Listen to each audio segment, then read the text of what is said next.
The midday sun pressed hard on the dirt road leading into the Carter farm when Elijah first saw her. He had been working the fence line along the cornfield for the better part of an hour, boots caked with red clay shirt dark with sweat, when he noticed a figure standing motionless beneath the old oak at the edge of his property. A woman, a worn suitcase at her feet, her dress dusted from the road, her eyes swollen pink, both hands pressed flat against a folded letter like she was afraid it might disappear. He set down his tools and walked toward her. She didn't look up until he was close enough to hear her breathing. Then she pressed her lips together, dropped her gaze to the ground, and whispered words he had not expected to hear from any woman standing in his field on any afternoon of his life. "My dad says you need a wife." Elijah Carter, 34 years old, single father. One long scar running jaw to cheekbone, looked over his shoulder at his 5-year-old daughter picking wildflowers near the porch. Then he looked back at the woman in front of him and smiled quietly. "Are you willing?" If you're new here, welcome. Stories like this one are what this channel is built on. Hit subscribe so you don't miss what comes next. Elijah Carter had not asked anyone for anything in 6 years. Not since the bank first sent the letter threatening to take the land. Not since his wife packed a bag one Tuesday morning while he was out fixing the irrigation lines and left without a note. Not since he carried 5-year-old Mia inside after finding her sitting alone on the porch steps, still waiting for a mother who was never coming back. In Ashford County, asking for help was the same as admitting you were losing. And Elijah Carter had spent 6 years refusing to lose. The farm was small by any measure. 40 acres of corn, a vegetable patch behind the house, a chicken coop that needed a new roof every other winter, and an equipment shed with a tractor held together more by stubbornness than functioning parts. The land sat at the end of a dirt road that most people in town passed without slowing down. That was fine by Elijah. He preferred it that way. What he could not control was the way people looked at him when he did come into town. The scar on his left cheek ran from the edge of his jaw up toward the bone beneath his eye, the permanent record of the day a tractor hydraulic line blew without warning and sent a metal bracket across his face. The doctors had done what they could. What remained was a raised, pale ridge cutting across dark skin visible from 20 feet away. Some people in Ashford looked at it and looked away fast. Others stared too long. A few had decided on the basis of that scar and the color of his skin and the smallness of his farm that Elijah Carter was a man to be pitied. None of them knew him well enough to be right. Mia knew him best. She was 5 years old nearly, 6 her birthday coming in November, and operated at full volume from the moment she woke until the moment she crashed, usually face down on the couch with her boots still on. She talked to the chickens by name, ran along the tops of the irrigation ditches with her arms out like she was balancing on a wire, and collected wildflowers with the seriousness of a botanist. Every evening she pressed whatever she had gathered into the pages of an old encyclopedia Elijah kept on the bottom shelf, then asked him to read the entry for whatever page she had chosen. He always did. She had not asked about her mother in almost a year, but sometimes when she thought he wasn't watching, she would sit at the kitchen table and stare at the empty chair across from her, like she was trying to remember something she had never quite learned. Elijah noticed. He always noticed. He just didn't know what to do about it. On the wall beside the door of the cattle shed hung an old hammer. The handle was worn smooth from years of use, the wood darkened with oil and time. It had belonged to Samuel Morris, the neighbor whose land bordered Elijah's on the eastern side. A quiet, deliberate man in his late 60s who kept a small dairy operation and showed up without being asked on the worst day of Elijah's life. That day had come 4 years ago. The bank had sent a final notice.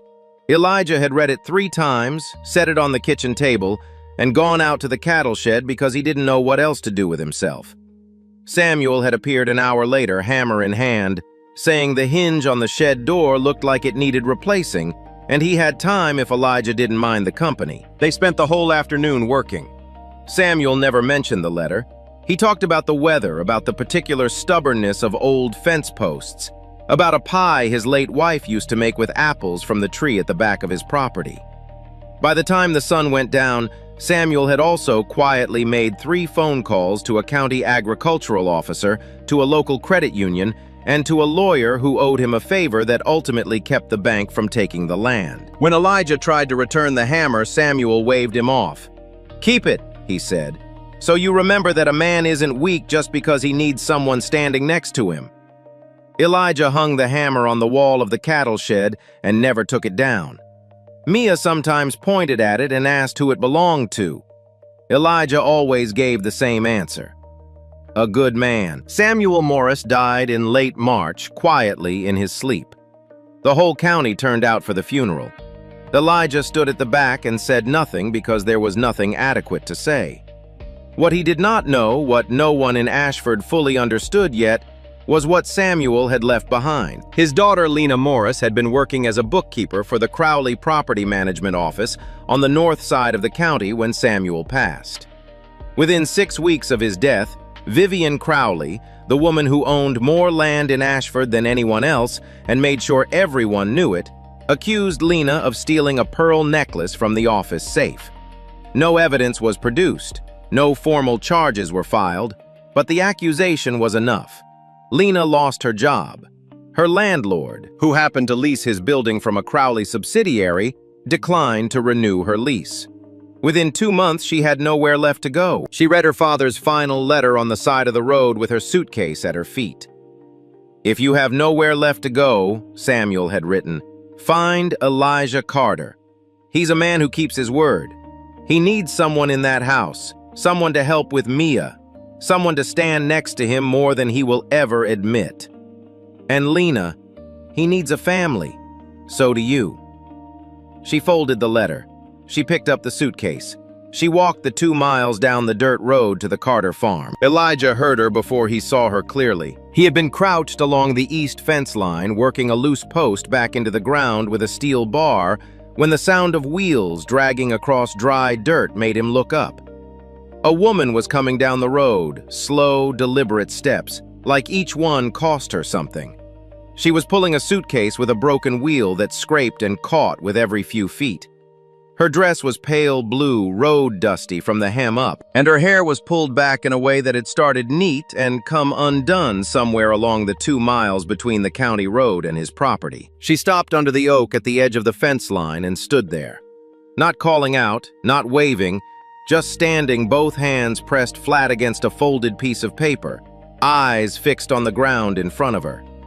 Elijah set down the steel bar and walked over. He stopped a few feet away and waited. The woman didn't look up immediately. When she finally did, her eyes were red and dry, the kind of red that comes after the crying is already finished, when there's nothing left but the aftermath. She looked at his scar first, the way most people did, and then looked him in the eye. She pressed her lips together and whispered, "My dad says you need a wife." Elijah did not laugh. He did not take a step back. He did not say anything at all for a long moment. He looked at her, at the worn suitcase, the road dust on her dress, the letter held flat in both hands like something precious, and then he turned and looked toward the porch. Mia was crouched near the flower bed at the base of the steps, carefully pulling up a dandelion by the root and examining it with total concentration. She was humming something tuneless and happy, completely unaware of the world beyond the dandelion.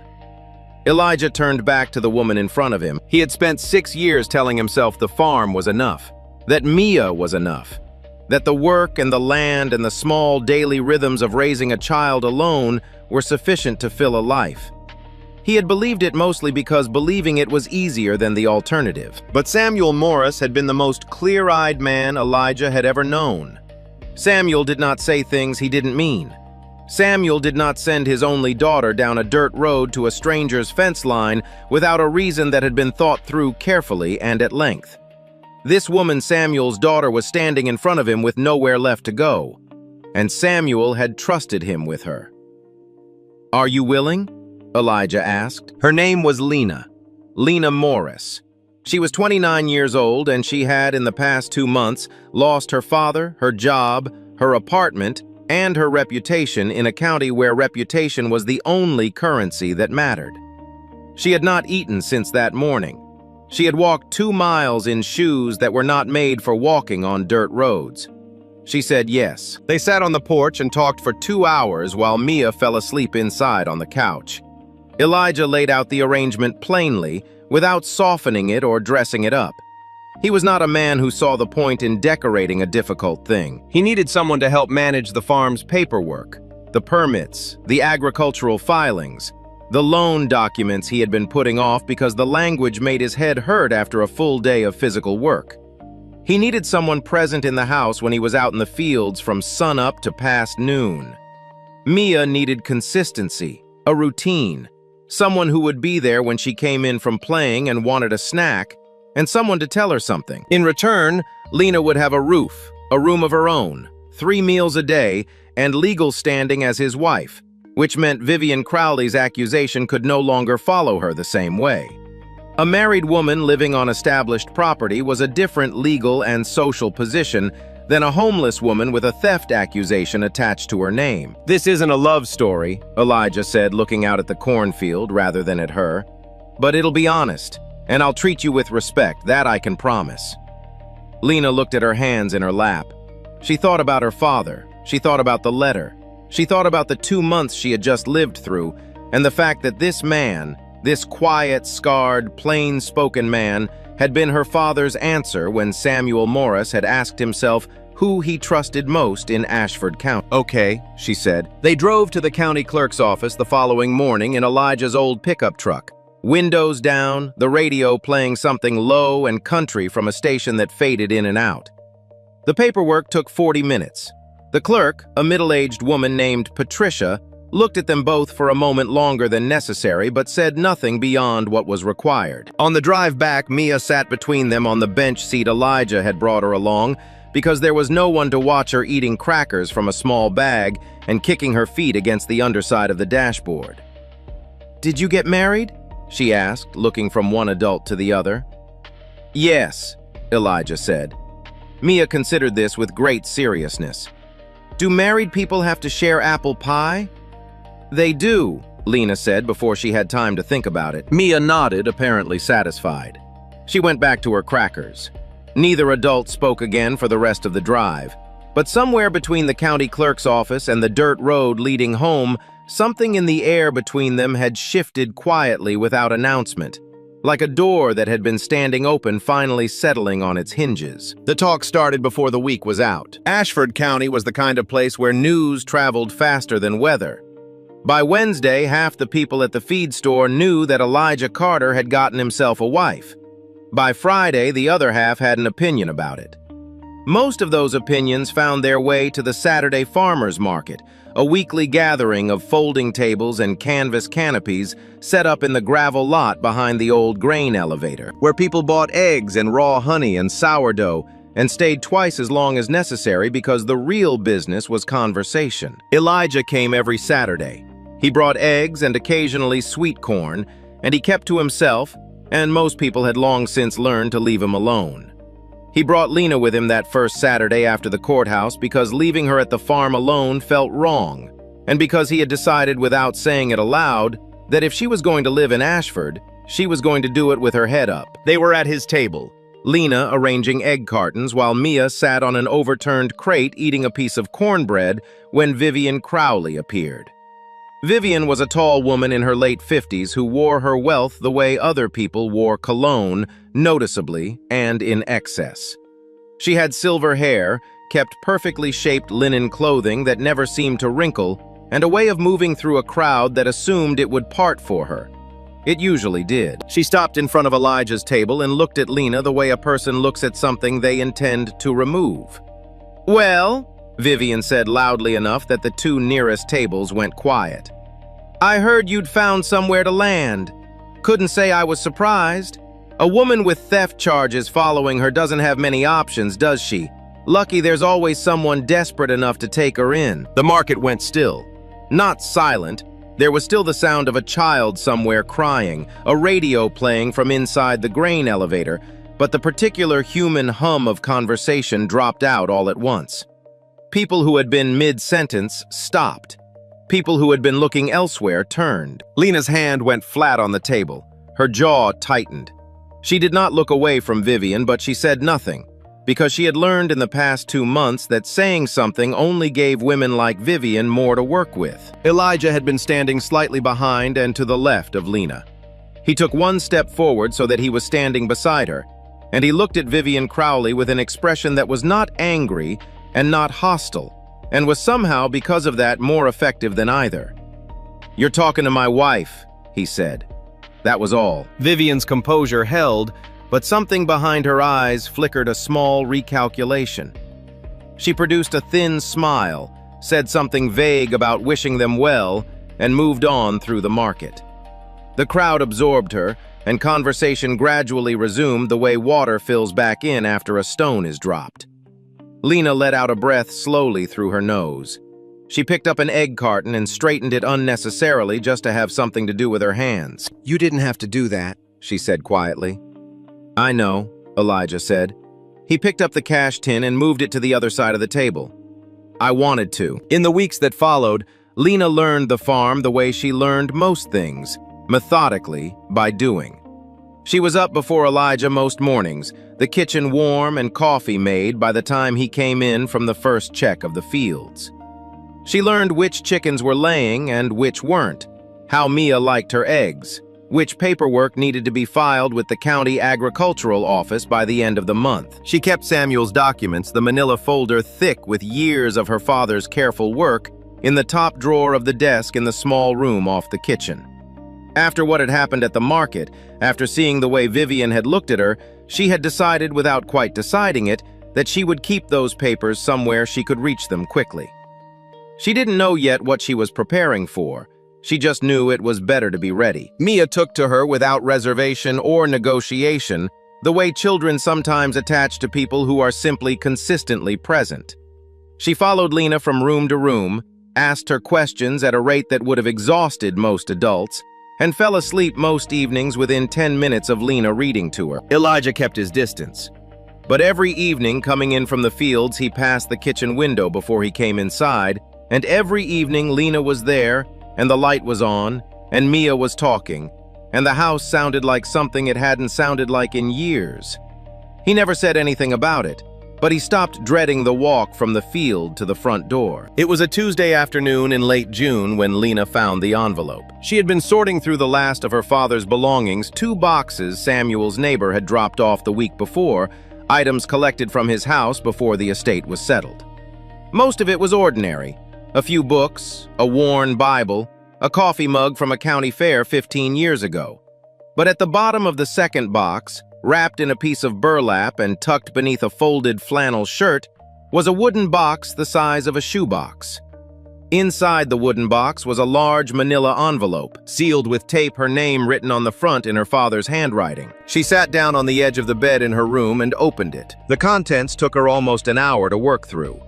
There were land records, photocopies of original deeds alongside what appeared to be amended versions filed years later with subtle but significant differences in boundary lines and acreage figures. There were handwritten ledgers, pages of them tracking transactions between Crowley Property Management and more than a dozen small landowners across Ashford County going back nearly a decade. There were copies of loan agreements with interest terms that shifted between the original documents and the versions recorded with the county. And there were letters typed formal, unsigned, sent to various landowners explaining that their loans had been transferred to a new servicer and that full repayment would be required within 30 to 60 days. Lena read everything twice.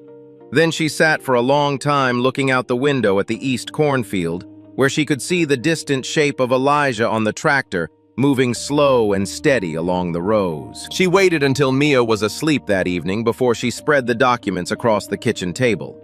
Elijah stood across from her, arms folded, and read in silence. He turned pages slowly, went back to certain documents, compared figures. He did not say anything for a long time. What the papers showed was not complicated once you understood the shape of it. Vivian Crowley had spent the better part of a decade acquiring land in Ashford County through a method that was careful enough to survive casual scrutiny. She identified small landowners who were already carrying agricultural debt. She arranged, through relationships with a regional bank and a network of local attorneys, for those loans to be transferred to servicers she controlled. She then applied pressure, accelerated payment demands, manufactured technical defaults, quiet threats delivered through intermediaries until the landowner had no viable option but to sell. The sale prices were always below market. The buyers were always LLCs that traced back through several layers to Crowley Holdings. Samuel Morris had been documenting it for years. He had been meticulous: dates, names, document numbers, cross-references. He had been building a case the way a careful man builds anything, slowly, without rushing, making sure each piece was solid before moving to the next. He had died before he could finish. "He sent you here," Elijah said finally. He was still looking at the documents, not at Lena. "He sent me here with this," Lena said. "I don't think it was only about giving me somewhere to go. I think he knew that alone I couldn't do anything with it. And you," she stopped. "And I have land she wants," Elijah said. "And you have standing. You're a property owner, a county resident, a married man with a child. You're not easy to dismiss." She paused. "He trusted you, more than anyone else in this county." Elijah pulled out a chair and sat down. He looked at the spread of papers on the table, years of his neighbor's careful, quiet work laid out under the kitchen light. He thought about the hammer on the wall of the cattle shed. He thought about the afternoon Samuel had spent fixing the hinge on that door, talking about nothing important while quietly arranging to save the farm. He thought about the way Samuel had waved off the returned hammer with 4 words that Elijah had never forgotten. "She's going to come at us harder," Elijah said, "when she figures out what we have." "I know," Lena said. "You understand what that means. It won't just be talk at the market." "I know that too." He looked at her across the table. She met his eyes and held them, and he saw in her face what he recognized from his own, the particular steadiness of someone who has already been through the worst and has decided on the other side of it not to flinch. "All right," he said. He began organizing the documents into groups. Land records in one pile, financial records in another, the letters in a third. Lena pulled a legal pad from the kitchen drawer and sat down across from him. They worked until past midnight, the kitchen quiet around them except for the sound of paper and the occasional distant call of something in the fields outside. When they finally pushed back from the table, the document piles were neat and ordered, and Lena had filled 14 pages of notes. Elijah looked at what they had built together in a single evening and felt something he had not felt in a long time. Like the odds were not entirely against him. Mia called her Mama Lena for the first time on a Wednesday morning in early July. It happened without ceremony. Lena was at the kitchen counter slicing tomatoes from the garden, and Mia came in from outside with dirt on both knees and a question about whether caterpillars could swim. Lena answered they could not, generally, and Mia nodded seriously, then said, "Okay, Mama Lena," and walked back outside. Lena set down the knife. She stood at the counter for a moment looking at the half-sliced tomato, and then she looked out the window at Mia already crouching back down in the dirt near the garden bed, investigating something with a stick. Lena's throat tightened in a way she hadn't expected and couldn't immediately explain. Elijah had been in the doorway. He had heard it. He didn't say anything, just moved through the kitchen to refill his water and went back outside. But Lena had seen his hand pause on the faucet handle for just a moment before he turned it on. Neither of them mentioned it, but something had been named that morning that couldn't be unnamed, and they both knew it. The afternoon the fence came down started like any other. It was a Thursday just past noon, the heat sitting flat and heavy over the fields. Elijah was out at the far end of the property checking the irrigation lines when the Hadley family's cattle broke through the shared fence line on the north side. It happened occasionally. The fence between the Carter property and the Hadley pasture was old, and the posts were soft in certain spots. But this time nearly 20 animals came through at once, moving fast, fanning out into the cornfield with the particular chaos of large animals in a place they aren't supposed to be. Lena saw it from the kitchen window. She pulled on her boots and went out. She and the Hadleys' teenage son, who had come running from the other side, worked the cattle back toward the break in the fence for the better part of 30 minutes, circling wide, moving slow, keeping noise down. They had almost all of them back through when a section of old fencing collapsed without warning, the post giving way at the base wire, snapping and swinging outward. One of the cows, startled by the noise, lurched sideways directly toward Lena. She had no time to do more than turn her shoulder to it. Elijah had come running from the back field when he heard the snap of the wire. He came around the corner of the cornfield in time to see the animal lurch and Lena go sideways, and he crossed the remaining distance without thinking, without slowing down, and got his arm around her and pulled her clear as the cow's shoulder clipped the space she had been standing in. They ended up a few feet away, both of them on their feet, but barely. Elijah's arm still around her, breathing hard. Dust hung in the air around them. The cattle had mostly stilled. The Hadley boy was frozen 20 feet away, wide-eyed. Elijah looked at her. She was looking back at him. Dirt on her face, hair pulled loose, completely unhurt, and for one moment, standing in the middle of his cornfield with dust in the air and his arm around her, he stopped pretending. He kissed her. Brief and certain, the way a man kisses someone when he has stopped arguing with himself about it. She didn't pull back. From somewhere near the porch, Mia let out a whoop of delight that sent two chickens scattering. They separated. Neither of them said anything. The Hadley boy was suddenly very interested in the fence post. The bank letter arrived 4 days later. It was brief and formal. Full repayment of the outstanding agricultural loan, $30,000 required within 14 days. No explanation for the acceleration, no prior indication that the loan was at risk. Elijah read it at the kitchen table and set it down and read it again. That same afternoon, a certified letter arrived from a law office in the county seat. Vivian Crowley was filing to have the marriage annulled on grounds that Elijah had taken advantage of Lena Morris during a period of emotional and financial vulnerability, and that the union had been entered into under duress. The filing requested an emergency hearing within 10 days. Elijah laid both letters side by side on the table. If the annulment succeeded, Lena lost her legal standing. She became once again a woman with a theft accusation and no fixed address. If the bank demand held, he had 14 days to produce $30,000 he did not have before they began foreclosure proceedings. Vivian had timed both to land together. It was not subtle. It was not meant to be. "She knows," Lena said. She was standing in the kitchen doorway looking at the letters. "She's known for a while," Elijah said. "She's been waiting for the right moment." "What do we do?" Elijah looked at the two letters. He thought about Samuel's documents organized in neat piles in the folder on the shelf above the desk. He thought about 14 pages of Lena's handwritten notes. He thought about everything they had built quietly and without fanfare over the past 2 months. "We get a lawyer," he said, "and we don't wait for her to move first." The fire started on a Friday afternoon. Elijah was at the far end of the south field replacing a section of irrigation pipe when he smelled it. He stood up and turned around and saw the smoke, black and thick, rising fast above the roofline of the grain storage shed 30 yards from the main house. Not the gray wisp of something smoldering. Black smoke moving with the urgency of something already consuming itself from the inside. He ran. By the time he reached the yard, the shed's east wall was fully involved. The heat pushed back against him from 20 feet out. He got the shed door open and pulled out 2 equipment cases and a bag of seed stock before the smoke forced him back. He tried a second time and made it 3 steps inside before the heat drove him out again.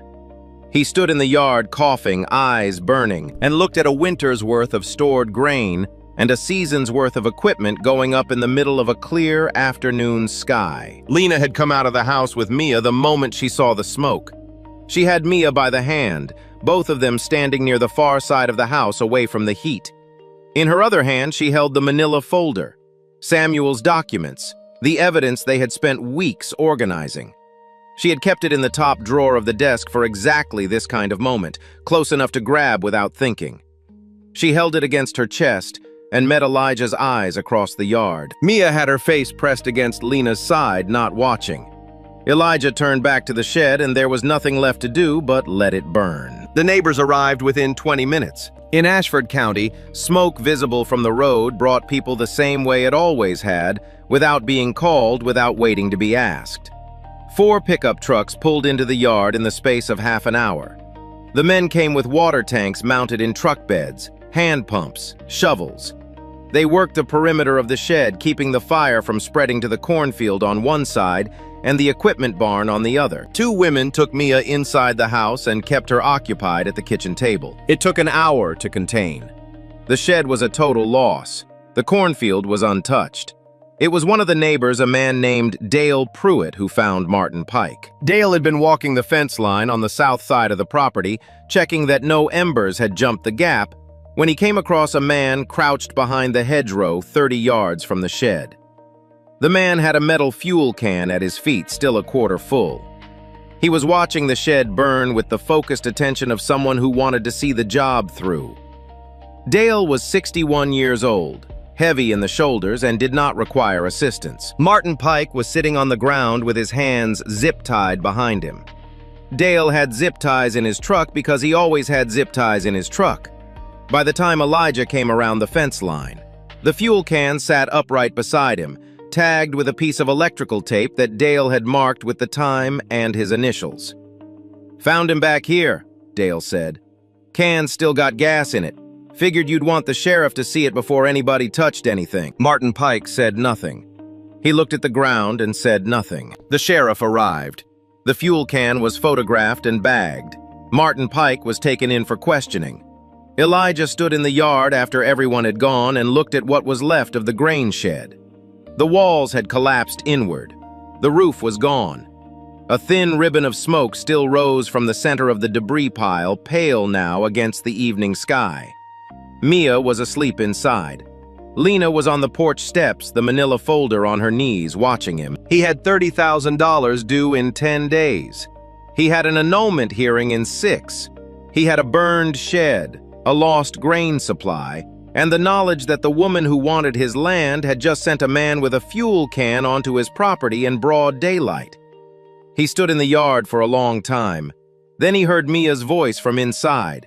She had woken up and was calling for him, her voice carrying the particular high note of a child who has woken in the dark and needs to know someone is there. He went inside. He sat on the edge of her bed and held her hand until she fell back asleep. He looked at her face in the dark, the easy, total vulnerability of a sleeping child, and he felt something settle in his chest. Not calm exactly, but something below panic, something that had a floor to it. He went back out to the porch and sat down next to Lena. "We take her to court," he said. "Everything your father built, we take it to court." Lena looked at him. "She has money and lawyers and 20 years of relationships in this county." "She does," Elijah said, "and we have everything your father spent years putting together, and we have Dale Pruitt with zip ties." Lena looked at him for a moment. Then, for the first time in what felt like a very long time, she laughed. It was a short sound, surprised out of her, but it was real. "Okay," she said. "We take her to court." The morning after the fire, Elijah woke before dawn. He lay still for a moment, listening to the house.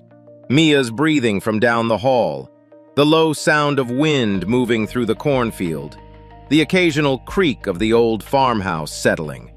Everything that was still standing, everything that was still his for now. He got up, pulled on his boots, and went outside. The yard smelled of ash.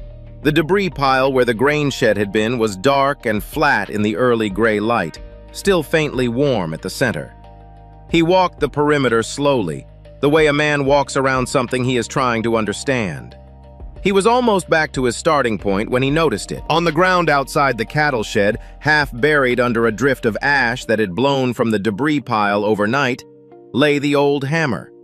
The heat from the burning grain shed had warped the lower section of the cattle shed's siding, and the hammer had fallen from its nail on the wall, landing in the dirt outside.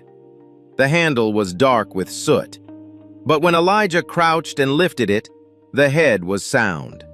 The handle had not cracked. He stood in the gray morning light holding it, and did not move for a long time. Samuel Morris had handed him this hammer on the worst day of his life, and told him a man was not weak for needing someone beside him.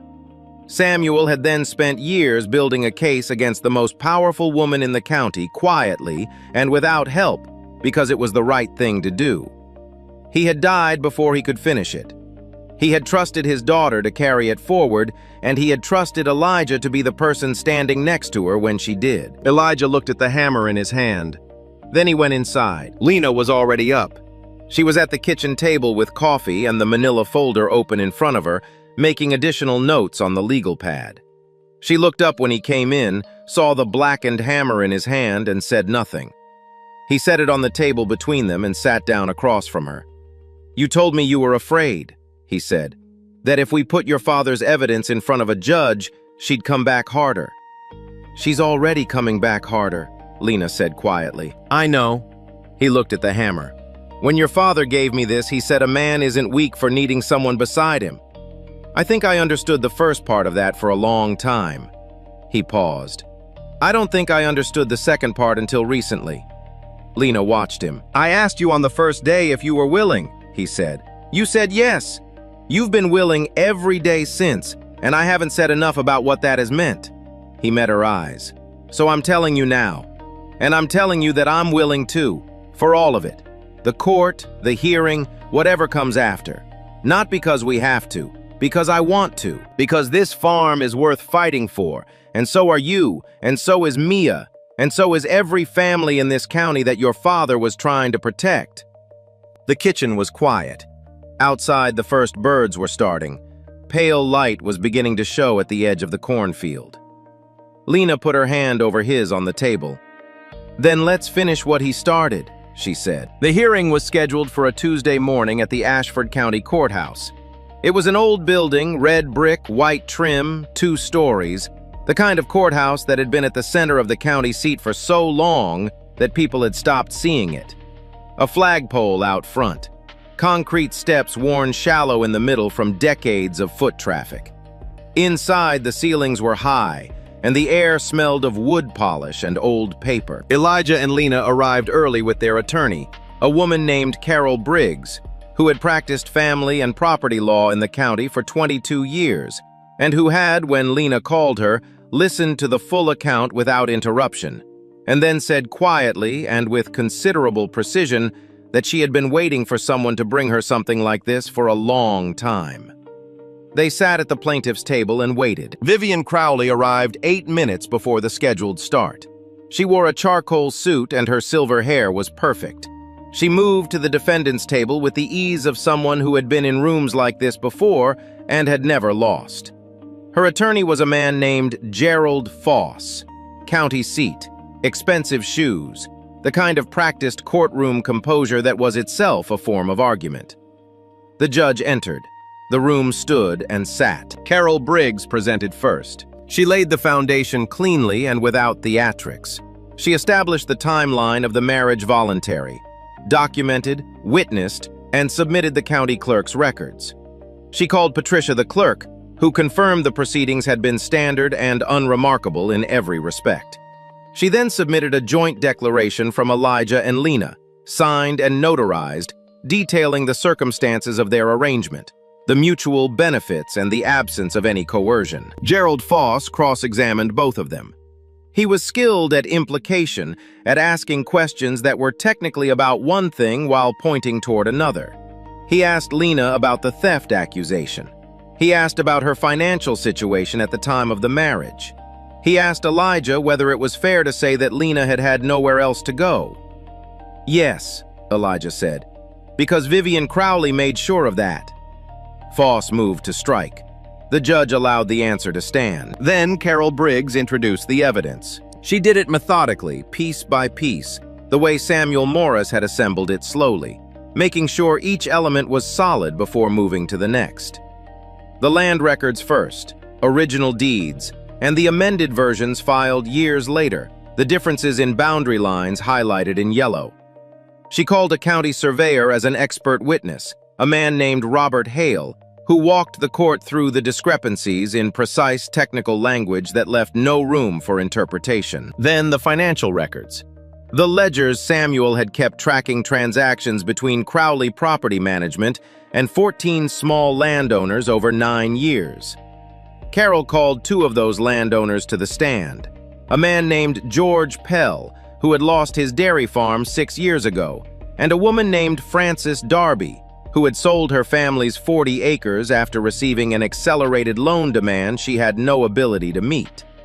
Both of them described the same sequence: a loan transfer they hadn't initiated, a demand for full repayment on short notice, and a buyer who appeared almost immediately with a cash offer well below what the land was worth. Frances Darby was 71 years old. She had lived on her family's land her entire life. When she described signing the sale papers, she looked at her hands in her lap, and the courtroom was very quiet. Then Carol called Martin Pike. Pike had, through his own attorney, agreed to provide a full account in exchange for consideration on the arson charge. He described in flat and specific terms how he had been instructed by a property manager who reported directly to Vivian Crowley to drive to the Carter farm on Friday afternoon and set fire to the grain storage shed. He identified the fuel can. He identified the property manager by name. He stated that this was not the first time he had been asked to perform actions of this nature on behalf of Crowley interests. Gerald Foss objected repeatedly. The judge overruled him repeatedly. Elijah took the stand last. He had not prepared remarks. Carol had offered to help him draft something, and he had declined, telling her he would say what he knew, and she could tell him afterward if he'd done it wrong. She had looked at him for a moment and then said that was fine. He sat in the witness chair and looked out at the courtroom. He saw Lena at the plaintiff's table, her hands folded in front of her, watching him.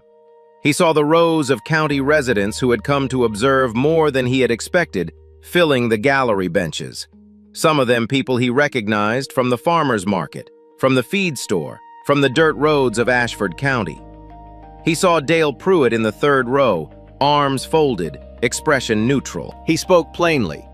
He described the bank letter arriving 4 days after the kiss in the cornfield, after it became clear to anyone watching that the marriage was not a temporary arrangement.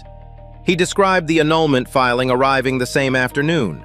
He described the fire and finding Martin Pike behind the hedgerow, and the fuel can with Dale Pruitt's initials on the tape. Then he talked about Samuel Morris. He talked about the afternoon Samuel had come to his property with a hammer and fixed a door hinge and made 3 phone calls and saved the farm without ever once making Elijah feel like a man who needed saving.